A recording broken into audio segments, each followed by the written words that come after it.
الحمدللہ آج 15 مارچ 2020 کی قرآن کلاس نمبر 20 کے سلسلہ میں انشاءاللہ ہماری یہ اسٹوڈیو ریکارڈنگ ہونے جا رہی ہے، کیونکہ پاکستان کے اندر چونکہ آپ کو پتہ ہے آج کل اوپن جو پبلک گیدرنگ ہے زیادہ تعداد کے اندر اس کے اوپر گورنمنٹ کی طرف سے پابندی ہے، اس لیے ہم نے بالکل لمیٹڈ جو لوگ تھے ان کو یہاں پہ انوائٹ کیا ہے تاکہ ہماری یہ قرآن کلاسز کی اسٹوڈیو ریکارڈنگ کا سلسلہ جاری رہے انشاءاللہ تعالی۔ آج انشاءاللہ تعالی ہم سورۃ البقرہ کی آیت نمبر 120 سے آنورڈ لے کے چلیں گے، اور انشاءاللہ آج ہمارا پارہ نمبر 1 کمپلیٹ بھی ہو جائے گا انشاءاللہ تعالی۔ میرے بھائیو، یہ جو سورۃ البقرہ کی آیت نمبر 120 ہے، یہ بہت اہم ترین آیت ہے جس میں اللہ تعالیٰ نے العلم کی اہمیت کے اوپر زور دیا ہے۔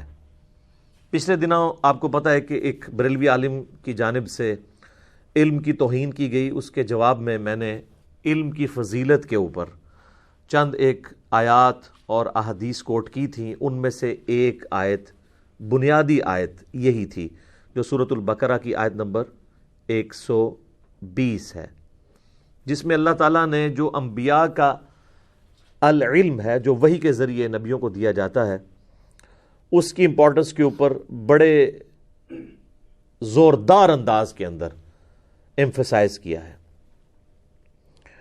اعوذ باللہ من الشیطان الرجیم، بسم اللہ الرحمن الرحیم۔ وَلَن تَرْضَىٰ عَنْكَ الْيَهُودُ وَلَا النَّصَارَىٰ حَتَّىٰ تَتَّبِعَ مِلَّتَهُمْ، اور ہرگز راضی نہیں ہوں گے تم سے یہودی اور نصرانی یعنی عیسائی، یہاں تک کہ تم ان کی ملت پر آ جاؤ، یعنی جب تک تم ٹوٹلی ان کو ایکسیپٹ نہیں کر لیتے نا اس وقت تک انہوں نے تم سے راضی نہیں ہونا۔ 99% باتوں میں آپ اتفاق کریں گے، کسی ایک بات پہ اختلاف کر دیں گے، وہ آپ کو 0 سے ملٹیپلائی کر دیں گے۔ آگے چل کے آئے گا کہ یہ اس حد تک آگے بڑھ گئے تھے یہودی کہ یہ کہتے تھے کہ ان سے مشرکین عرب بہتر ہے، نعوذ باللہ۔ حالانکہ مشرکین عرب تو موسیٰ علیہ السلام کو مانتے ہی نہیں تھے، بت پرست تھے۔ ایک ایسی قوم یہودی جو اپنے آپ کو انبیاء کی پیروکار مانتی ہو، ایک خدا میں بلیو کرنے والی ہو، اس کا ایک اور امت کے بارے میں اس طرح کی ورڈکٹ دینا ان کے بغض کا اظہار ہے۔ تو اللہ تعالیٰ نے مسلمانوں کے دماغ میں اگر کہیں پہ کوئی یہ وسوسہ بھی تھا نا کہ شاید ہمارے حسن اخلاق سے متاثر ہو کے، ہماری ان کے ساتھ جو محبت کا رویہ اس سے متاثر ہو کے شاید یہ لوگ اپنا رویہ چینج کریں، تو اللہ تعالیٰ نے اس پہ کیٹیگوریکل ایک یہ بھی یونیورسل ٹروتھ ہے اور قیامت تک کے لیے ہرگز راضی نہیں ہوں گے تم سے، نہ تو یہودی اور نہ ہی نصرانی، یہاں تک کہ تم ان کی ملت کے اوپر آ جاؤ۔ اور اسی میں عرض کیا ہے کہ آج کل کے جتنے فرقے ہیں نا یہ بھی آپ سے کبھی بھی راضی نہیں ہوں گے۔ آپ اہل سنت کی 99% باتوں کو سپورٹ کر دیں، ایک بات میں اختلاف کریں، وہ کہیں گے نہیں تو فارغ ہے۔ کیوں؟ وہ یہ سمجھتے ہیں جب تک ہمارے اس فرقے کو اسی طریقے سے من و عن قبول نہ کر لے ہدایت پہ نہیں ہے۔ اچھا، میں سنی بھی ہونا چاہتا ہوں، حنفی بھی ہونا چاہتا ہوں، کون سا ہوں؟ وہ کہیں گے کہ بھئی اگر آپ بریلوی ہوتے ہیں تو یہ تو ٹھیک نہیں ہے، دیوبندی کہیں گے وہ تو گمراہ ہیں، اور بریلوی کہیں گے دیوبندی گمراہ ہیں، جب تک آپ مکمل کسی ایک کی ملت کو اختیار نہ کر لیں۔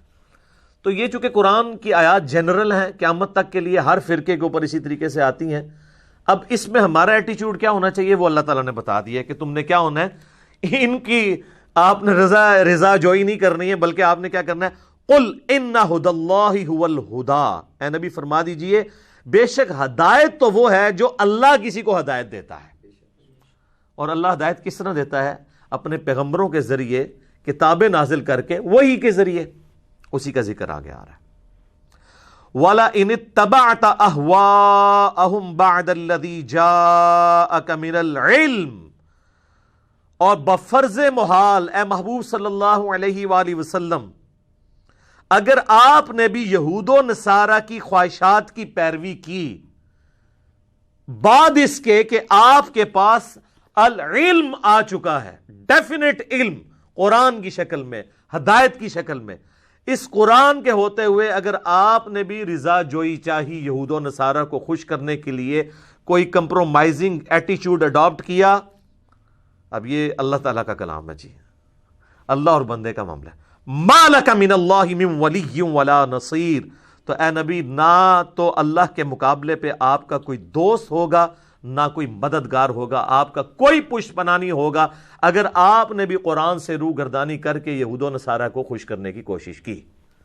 سر یہی تو ہم آپ سے کہہ رہے ہیں کیا کہ مرنے سے پہلے اے مسلمان کر لے اس پہ غور، کتابوں کا خدا اور ہے، بابوں کا خدا اور.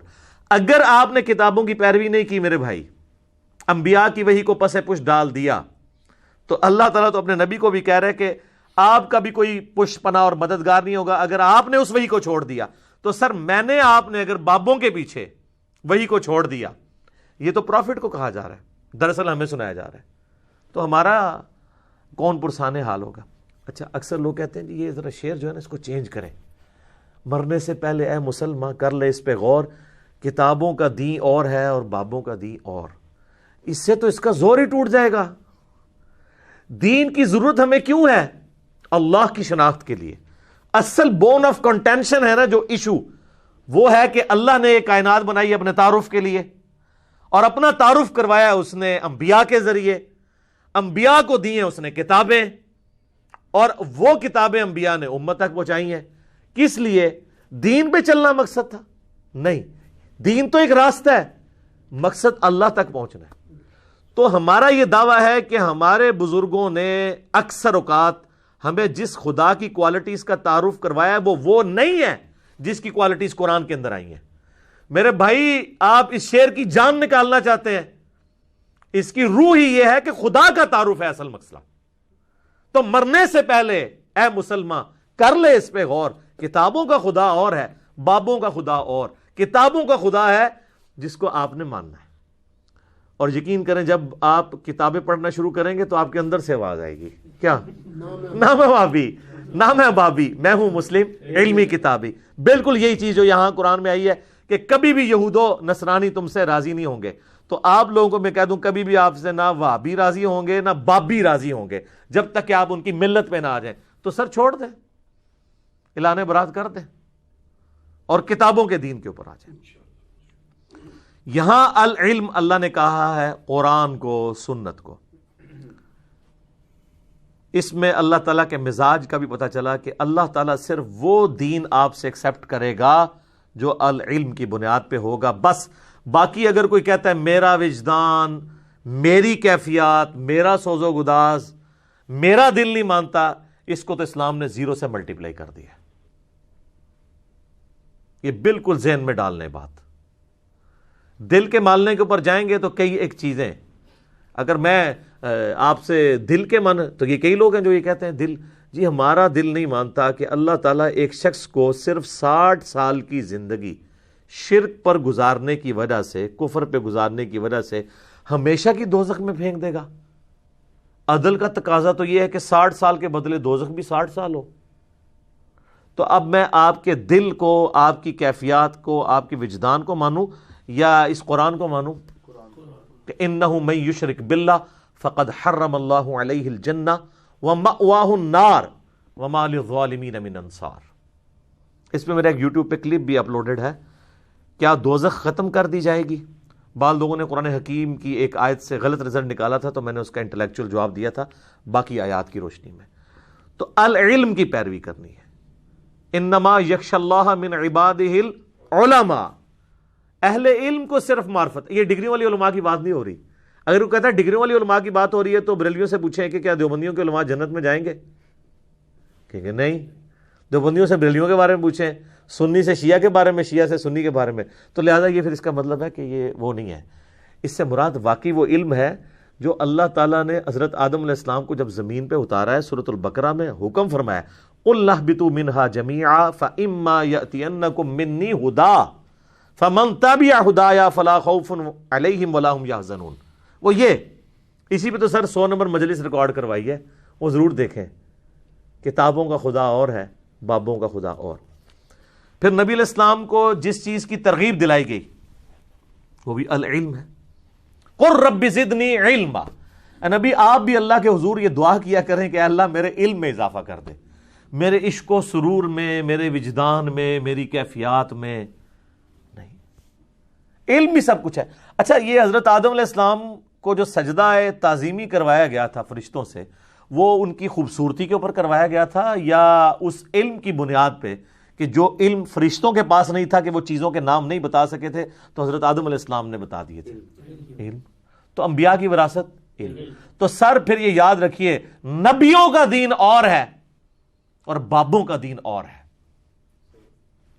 اور انڈیا پاکستان کے کیس میں نبیوں کا دین اور ہے، ولیوں کا دین اور۔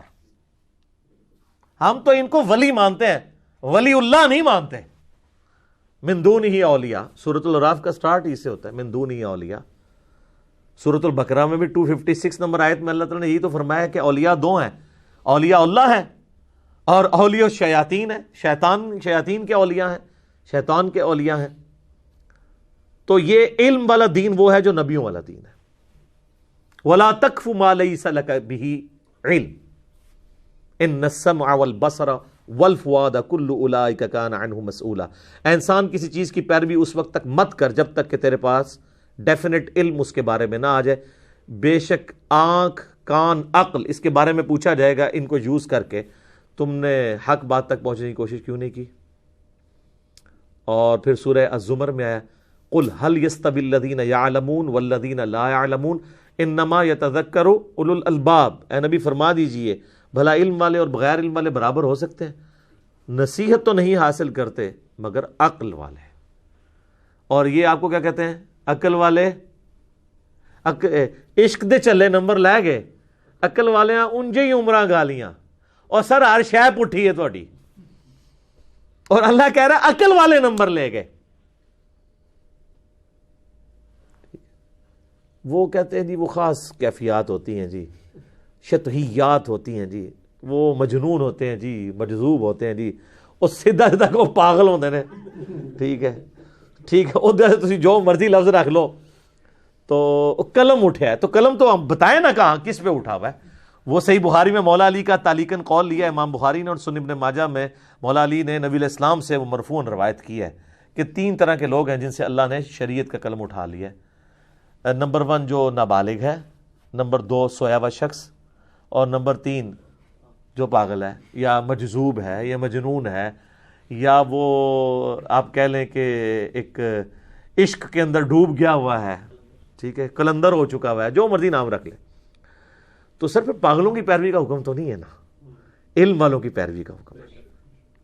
ان کو یہ پتا تھا علم میں ہم فیل ہیں، تو ان کے بابوں نے پھر شعر کہنے شروع کر دیے، علم بس کنی ہو یار۔ پھر دوسرا ڈھکوسلا یہ کیا، وہ کہتے ہیں جی علم تو شیطان کے پاس بھی بہت تھا۔ اس کا مطلب ہے آپ یہ کہنا چاہ رہے ہیں کہ انبیاء کے پاس بھی بہت علم تھا، شیطان کے پاس بھی بہت علم تھا، یعنی نعوذ باللہ من ذالک علم کو آپ کنڈیم کرنا چاہ رہے ہیں۔ یہ کس آیت اور حدیث میں لکھا ہے کہ شیطان کے پاس بہت علم تھا؟ اور شیطان تو پکا صوفی تھا، وہ عبادت گزار تھا، علم ہوتا تو یہاں پہ جا کے گرتا وہ۔ تو پیر نصیر الدین نصیر صاحب جو ان کے اپنے گھر کے بڑے گواہ ہیں، انہوں نے ان کی خوب مٹی پلید کی ہے۔ انہوں نے ایک کتاب لکھی ہے کیا ابلیس عالم تھا، چھوٹا سا کتابچہ ہے۔ تو انہوں نے کہا کہ تم لوگ علم حاصل کر نہیں سکے، نہ علم پہ چل سکے ہو، تو وہ کبوتر کی طرح آنکھیں بند کرو، جیسے وہ انگور کھٹے ہیں، انگوروں تک پہنچ تو نہیں سک رہے، تو یہ کہنا شروع کر دو کہ انگور ہی کھٹے ہیں۔ علم حاصل نہیں کر سکے تو کہنا شروع کر دیا علم کو چھوڑ ہی دو۔ تو اب پھر آپ حالت دیکھ لیں لوگوں کے، نہ ان کا قول، نہ ان کا فعل، نہ ان کا کردار کوئی انبیاء والا ہے۔ ہاں دستاریں جبے شبے دیکھ لیں، وہ بھی جب ویڈیوز لیک ہوتی ہیں تو آپ دیکھ لیں وہ کیا کچھ ہو رہا ہوتا ہے۔ وہ صرف اسی طرح کی ڈریسنگ ہے جس طرح کے ٹی وی ایکٹر جو ہیں وہ ڈریسنگ کر کے آگے بیٹھ جاتے ہیں۔ دین پہ چلنا تو بڑا مشکل کام ہے۔ تو علم کی توہین اس اعتبار سے کرنے والوں کو ہوش کے ناخن لینے چاہیے۔ باقی میرا آپ وہ کلپ دیکھ لیں، رپلائی ٹو ڈاکٹر اشرف آصف جلالی آن علم کے بارے میں جو انہوں نے توہین کی ہے، تو انشاءاللہ آپ کو پتہ چل جائے گا۔